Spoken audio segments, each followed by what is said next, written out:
quand des experts au sein de l'Union européenne prennent des décisions qui concernent directement la réalité des agriculteurs sur le terrain, est-ce que ces experts, ils viennent sur le terrain, dans les exploitations, constater la réalité? On en parlait tout à l'heure, les disparités, ne serait-ce qu'en France, d'une région à l'autre, d'un pays à l'autre, d'une filière à l'autre, les réalités ne sont absolument pas les mêmes. Est-ce que des experts européens de l'Union européenne se rendent dans vos exploitations pour constater les réalités avant de prendre leurs décisions? Non, mais ils ne viennent pas, ils ne le font pas, mais on pourrait leur proposer vie ma vie d'agricultrice. Hein.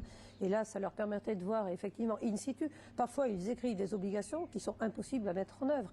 Et même quand ce sont des agriculteurs ou des agricultrices comme moi qui vont aux réunions dans la direction générale de l'agriculture, on apparaît un peu extraterrestre quand on leur dit cette règle-là, elle est inapplicable. Vous savez, l'agriculture, c'est du vivant. Parfois, il est écrit des dates à laquelle on doit semer, des dates à laquelle on doit intervenir, récolter.